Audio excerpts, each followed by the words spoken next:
an army of nurses or doctors that that are going to be at her bedside to be able to help. And now it's all Right. us. And I feel like at that point, then there was no attachment issues there because we were on full duty at that point. Right. You're thrown in. Yep, that's it.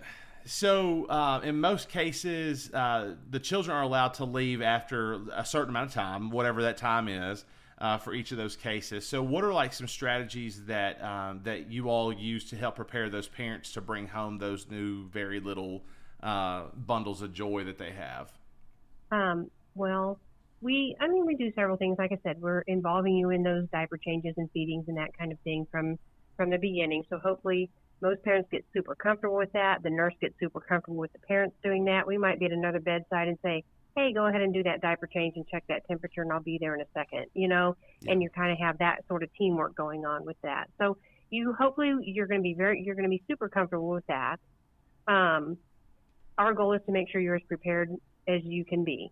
It's a requirement that we take you through CPR. You watch a video, we kind of quiz you on it. It's not a certification, but we do want to make sure that you've got that information, you've got that knowledge. You can tell us how you would go through these steps. We have a practice doll that we have you show us the steps and that sort of thing. So CPR is one.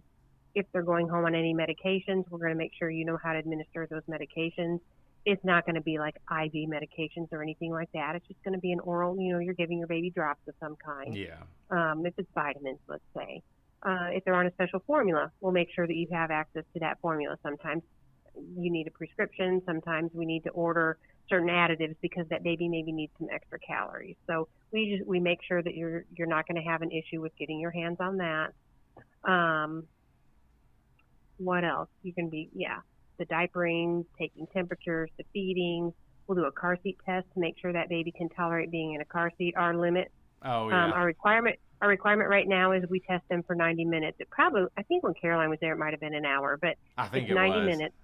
Because Yep. she failed it the first time, and because I was Did like, she? yeah, because I was like, oh, we're about to go home, and then she failed it, and it was like, oh, we're gonna have to wait for another however long it was, and I was like, Yeah. oh my gosh, and then she finally Yeah. passed the second time that she did it. No, But yep. So we just leave them hooked up to their monitors. They're connected to their monitors the whole time they're there, but we monitor their vital signs for that 90 minutes, make sure that they're not going to, have any decrease in their breathing, which means their oxygenation wouldn't be as good.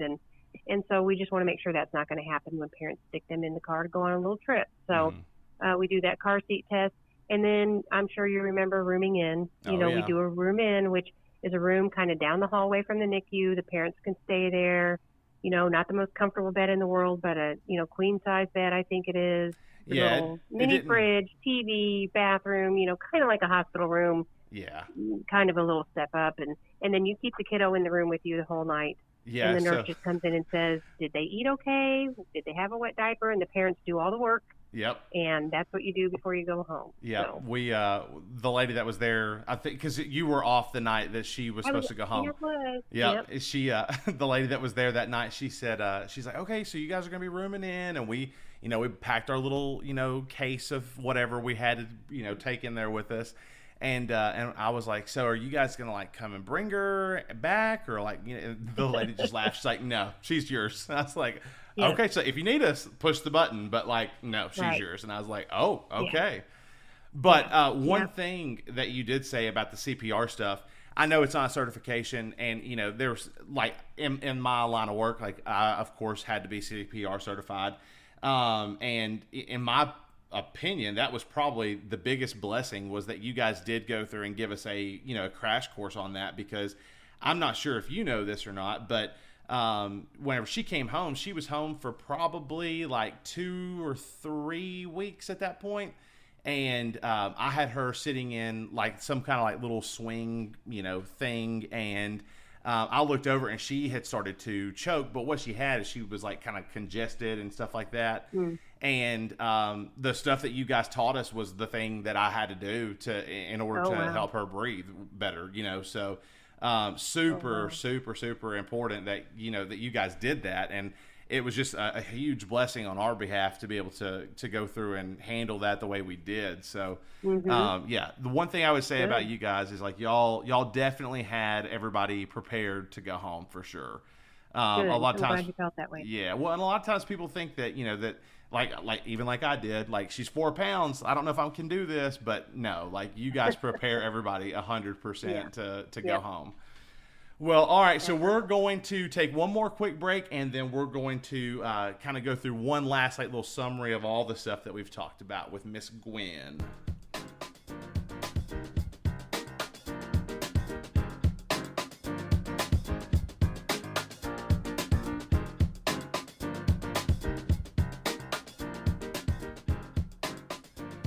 All right, so we are back.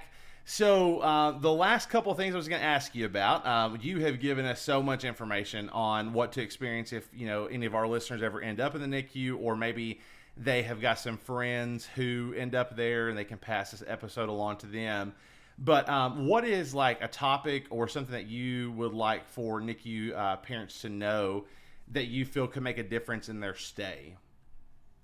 I think I already said this, but the thing that I think is a main thing in just helping you hopefully feel more comfortable with the overall stay is we want the parents to feel informed and involved. Mm-hmm. So please don't feel like you're on the outside when it comes to the care of your baby. That is not our goal. If there's something you're not comfortable with, talk to your nurse. Ask to talk to the doctor, like I mentioned before. Let us know if there are things that we can do to make you more comfortable with any aspect of your baby's care. I don't think I mentioned this earlier, but sometimes it's as easy as, and it can't always be done, but like I said, those babies are on a feeding schedule. Maybe it would work better for you if they ate a half an hour earlier or a half an hour later. Mm-hmm. And we really can't fluctuate it any, more than that, but sometimes we can switch that around. Some parents we know are limited, and we at times would want to change a baby schedule. We're like, nope, this time really works for these parents. We're not going to change this baby schedule. That kind of thing. So of course there are limitations at times, but sometimes we can make those little changes like that maybe will make it easier for you. Maybe you want to be there and see when your baby's bath is done. Things like that. Like, don't be afraid to voice those things, and we want you to feel involved. We want you to feel involved. We want you to feel comfortable. Yeah, absolutely. Well, and you guys did a great job, with us in that situation 100%, because, we, of course, were young and naive and had no idea what to expect, but I feel like you guys prepared us so much for the things that we were going to be expecting, or that we would be experiencing, rather, whenever we were able to come home, for sure. Yeah. That's okay. our goal. Yeah, absolutely. So the last thing is that is there like any pieces of advice that you would like for the parents to know that are going to be going through and spending time in the NICU? Well, again, I think I'm repeating myself, but ask the questions when you have them, even if it's something that that we just reviewed, especially at the beginning. I always say to parents, I've just told you all this. I'm sure you haven't taken all this in. When you come the next time, ask again. If you feel like you need to, ask again, go ahead. So ask questions when you have them so you can be informed and involved, like I said. Take care of yourself, too. Dads help the mamas, but dads also have needs, so step away when you need to. Give yourself that grace if you need or want to be away from the NICU, even if that means that you don't come for a whole day. Yeah. That's okay to if that happens at some point. So you just have to give yourself grace. You have to give yourself some self-care. And when you are there, make sure you're feeling involved and having your questions answered. Gotcha. Well, Miss Gwen, I tell you right now, I am so blessed that you're able to join us for this episode, and I am so thankful for all the wisdom that you've given us, because one of the things that I wish I would have known is pretty much everything that you've talked about on this show.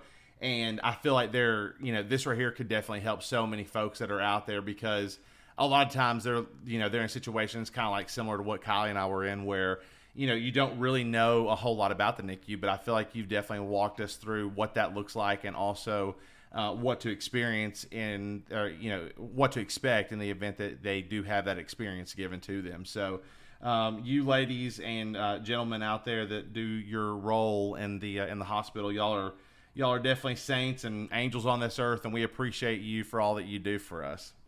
Well, thank you so much. I mean, we really do enjoy it, and we love to see our babies thrive and grow.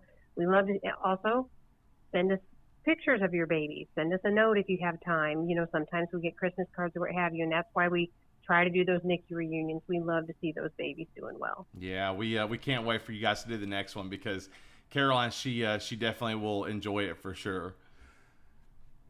But I can't wait either. Yeah. Well, we definitely appreciate you, and I thank you so much for joining us today. And we will stay tuned here for just a second, and we will go through and do our last little wrap up of the show.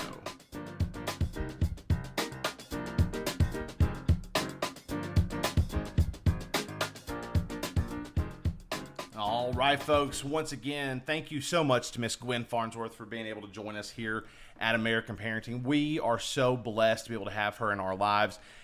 Miss Gwen and so many other of those NICU nurses, they were like angels on this earth for my family and I. And if it were not for them, we would not have been able to been on the road to recovery as quickly as we were, because those individuals truly did take care of my wife and I, and also took outstanding care of Caroline. And we are forever in their debt, because they made that whole transition so much easier for my family and I. And I'm so thankful for them. I do hope that you can go through and share this episode with people who may be experiencing, stays in the NICU. A lot of times this is something that as a society we don't really talk a ton about. There is a NICU Awareness Month and, things of that nature. But as far as like truly going through and spending some time talking about what it is like to go through these types of situations, this is something we don't really talk about. So I really wanted to make sure that we did have this conversation today. I do have a quote of the day for you, and I also have a scripture for you for the day. So your quote of the day is, "The NICU roller coaster is a step process, many forward and many backward moments.